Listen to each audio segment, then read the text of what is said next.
Ready? Higher, further, faster, baby.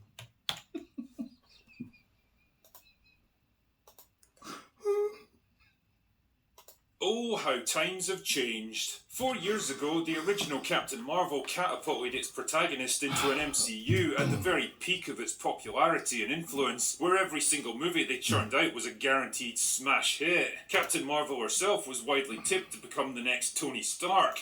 By the way, so quick little spoiler-ish. There's a part in the movie where they make her look like a villain. That was the coolest part of the whole thing. I was like, legitimately, when it shows her depicted as a villain in someone else's eyes, that was a cool part. It was. I was like, oh, she looks menacing. Okay. Oh, boy. The new face of the brand, the character that was going to lead Marvel into the next decade and possibly beyond. But it turns out a lot can happen in 4 years. The MCU is now a faltering and tarnished brand with a string of failed movies and TV shows in its wake, increasingly alienated from its own fan base and openly mocked and ridiculed by a mainstream media that now smells blood in the water. While Captain Marvel herself has become kind of a sad, embarrassing mistake, ostracised from the rest of the MCU and restricted to a handful of meaningless cameos to remind people that she even still exists. As the years went by, the contractually obligated sequel was repeatedly delayed, rewritten, reshot, and dogged by rumours of problems on set, conflicts with the studio, and trailers that desperately tried every trick in the book to generate some kind of interest in this movie. But just like a giant post-kebab turd, Marvel could only hold it in for so long before it finally had to be squeezed out into the world. And so, here we find ourselves staring down the barrel of The Marvels. That is one big pile. The movie kicks off with generic space wizard lady who digs up a magical bangle from a random planet somewhere, which turns out to be the counterpart to the other magical bangle used by Kamala Khan. You know her, don't you? Oh wait, you don't. That's probably because she's a character from an obscure Disney Plus show that nobody watched. Excuse me, drinker. It's the highest rated Disney property ever. MCU property ever. Stick that in your pipe and smoke it, buddy. Speaking of obscure characters from Disney Plus shows that nobody watched, Monica Rambeau is now working as an astronaut for Saber, and she's got the power to go flumpy and pass through solid objects after getting a spell cast on her by Scarlet Witch. To me, this is getting convoluted already. Anyway, the system of magical space portals that everyone apparently uses to traverse the universe are starting to act kind of weird, so the hollowed out shell that was once Nick Fury sends Captain Marvel to investigate. Definitely. And wouldn't you know it, Monica Rambeau decides to investigate one herself at exactly the same moment. Oh my goodness, what are the odds, eh? Then there's a big energy surge and everyone swaps places with everyone else. Although it did have me wondering why their clothes go with them, but Monica Rambeau's spacesuit doesn't. Probably because the prospect of a teenage girl explosively decompressing on our screens would have turned it into a very different movie, but whatever. The point here is that all three of our diverse heroes are now quantum entangled, so if two of them happen to use their powers at the same time, they'll magically swap places. Well, when it's convenient to the plot at least. Why does this happen? Don't know. Just consume product and then get excited for next product. Anyway, much hilarity ensues before the three of them figure out that all of this is being orchestrated by generic space wizard lady, who's actually a Kree fighting to save her homeworld from extinction after Captain Marvel triggered a destructive civil war by destroying the AI that was keeping everything running. And that also caused their son to die out somehow, because civil wars are well known for that sort of thing. Me, who wrote this nonsense? Oh yeah, and the more she messes with the magical bangles, the more damage it does to the magical jump point network, ultimately threatening to tear apart the fabric of reality itself. Oh my goodness, another Marvel movie about a giant scary space portal that has to be closed before it destroys the entire universe. Truly, their imagination knows no bounds. So the three diverse women have to learn to work together to stop generic space wizard lady from destroying the multiverse or something, while Nick Fury contends with an outbreak of alien cats on his space station. And then they seal the portal, but oh oh no, Monica Rambeau gets stuck on the other side in a different reality where Beast from X-Men shows up for some reason, and her mum that most people forgot even existed. And I'm sitting here thinking to myself, so why did you go on that side to close it when you could have easily closed it from the other side? Don't tell me she could not have closed it from the side that she was on. She used her powers to push it closed. She could have used her powers to pull it closed from the other side. I don't want to hear it. But, yeah. And that was, Beast was CGI. I was talking about that. Beast was CGI. And I thought it was done better when they, used practical. But whatever. It is apparently still alive. No way! And that's it. That's the plot for the Marvels.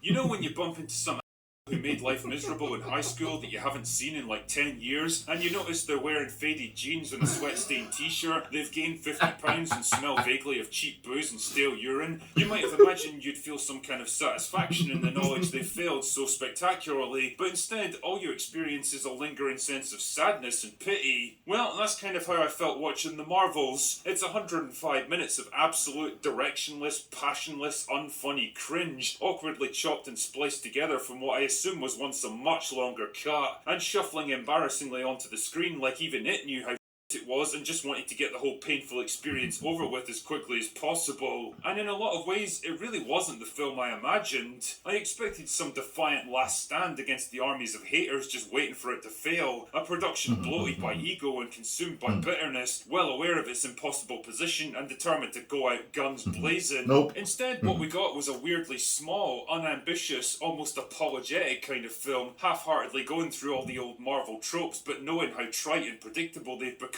A film made by a studio that's lost its confidence, lost its magic, lost its way. I mean, on the plus side, the obnoxious preoccupation with tearing down some imagined patriarchy and proving how Captain Marvel could do everything better than the boys that blighted the first movie is more or less absent here. I never got the sense that the film was trying to push any particular agenda or preach to me about social or political issues, so that makes a nice change from Marvel. You've got to do better, Senator. You've got to step up. Kamala Khan is mostly pretty likeable throughout the film, and I think a lot of that comes down to Iman Vellani's performance. You can tell she's having a lot of fun and she's excited just to be there. Man, even Brie Larson gets to show a bit of personality for once. She's not going to be winning any Oscars for this one, and there's times when those behind-the-scenes tensions seem pretty obvious in her performance, but generally she comes across as far more human and likeable than she did in her first movie. Yes. The direction from Nia DaCosta is generally competent enough, apart from some truly reprehensible CGI that probably wasn't her fault. I told and you one or some two of the early CW fight moments. scenes with constantly switching characters actually border on fun and imaginative, but the problem is they're overshadowed by the movie's massive writing and editing. See, that's what I told you. I said the acting wasn't bad. The direction wasn't bad.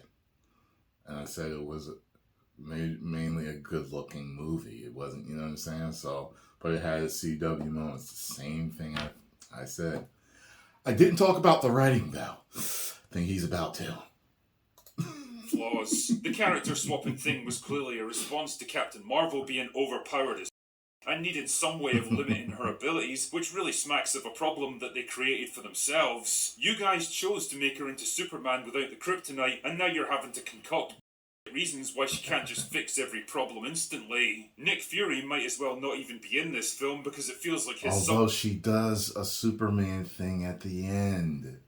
Look, he's talking spoilers anyway, so anyone that watches a Drinker review gets spoilers. He does talk spoilers. So at the end, what is that? Superman? Oh, I saw the cartoon movie for it, but where he flies into the sun to fix the sun and never returns. Well, she does, but she returns and she fixes the Kree's son or whatever. Yeah. Plot is completely disconnected from everything else. If you haven't watched Secret Invasion, then you're probably going to have no clue what's even happening here. I mean, really, he basically stopped being Nick Fury the moment he got his eye scratched out by a cat. And the goofy imposter playing him seems to care less and less about keeping up the facades. Generic space wizard lady is exactly that. Completely forgettable, barely getting a shred of development, and she's pursuing her goal in the most ridiculous way imaginable. Like, she basically wants revenge against Captain Marvel for destroying her people, and she does it by hurting the people that she cares about, but there's nothing to prevent Captain Marvel from doing the exact same thing again. The quantum entanglement thing wasn't something she was even aware of until later in the movie, which means there would have been absolutely nothing to stop her. You can really tell that this film was butchered in the editing room too. Characters magically teleport from one location to the next with nothing to link them together, and I'm not even talking about the stupid bangle thing either. They just show up wherever they need to be. Potentially interesting character arcs and relationships are barely hinted at, and then resolved with no real explanation. Like, one of the big sources of tension between Captain Marvel and Monica Rambeau is that she never visited her after her mother died because she triggered a Kree civil war and was apparently trying to fix it, but there's nothing to suggest that she actually tried to help them in any way. I mean, with all her godlike powers and abilities, she basically could have fixed most of their problems overnight. Or for example, imagine if Kamala Khan realised the woman she'd looked up to as a hero was actually a bit of a monster responsible for millions of deaths. What might that do to their relationship and her perception of her? Would it trigger a crisis of confidence? Maybe teach her to rely more on herself than putting others on... Not related, but kind of related, because he was talking about her godlike powers. You know, Loki is extremely powerful now. They're going to have to up Thor. We're going to have to get, is it Rune Thor? You guys know. I've heard about him. You guys are talking about, I've seen videos about him. My. on unrealistic pedestals. Knows, because the plot barely even addresses stuff like this. I mean, why bother with that kind of thing when you can have an excruciating song and dance sequence that goes on forever and serves absolutely no purpose to the story? Or an entire subplot about space cats eating people. All of it is nothing but a ridiculous conglomeration of absolute nonsense thrown together by a studio that's completely lost confidence in its own work. And in some ways, it really feels like the end of an era. It's almost certainly the end for Brie Larson as Captain Marvel, who's made no secret of her dissatisfaction with the character. You know what it is? You know, you ever watch a franchise that goes down the drain, but it's like the third movie or the fourth movie in a franchise, and you're like, what the? That's what it feels like. But this franchise is much bigger. It just feels like, okay, you know, toward the end, how everything goes to, yeah, exactly. That's what it feels like. And seems pretty reluctant to play her again, and to be honest, I don't blame her one bit. She's in her mid-30s now, and those prime opportunities are going to start drying up before too long, and really, I can't imagine she needs or wants the hassle of playing a character like this anymore. But more than that, it feels like the tired and played out end of the entire Marvel formula. The bloated budgets, the heavy CGI, the quippy self-referential humour, the sky portals, and the armies of disposable bad guys. It's all become so tedious and boring and predictable that people aren't even angry anymore. They just don't care. The original Captain Marvel was a divisive movie that inspired debate and you want them to at least care. This one falls victim to a far more insidious problem. Absolute apathy. This really is how the MCU dies. Not with a bang, but with a whimper. Anyway, that's all I've got for today. Go away now. That's how it's dying. Well, I'll tell you this. The fact of the matter is, we, the fans, still do care. That's the real reason why we continue to talk about this stuff. It's all about hope. It's all about that winding like a river. That hope that they will finally get their act together and give us what we want and give us what makes them money and makes us happy. All at the same time. Remember when you used to do that?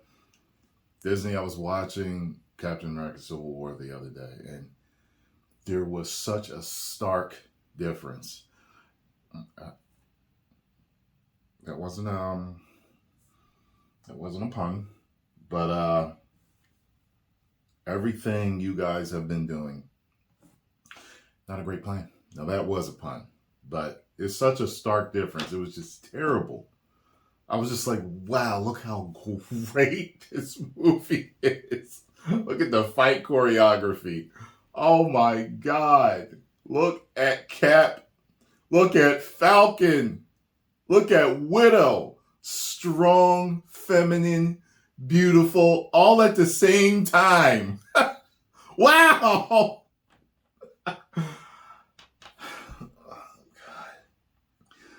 Go follow The Drinker. Tell him Tyrone Magnus sent you. If you enjoyed my reaction and thoughts on this, make sure you hit the like button, subscribe, and share.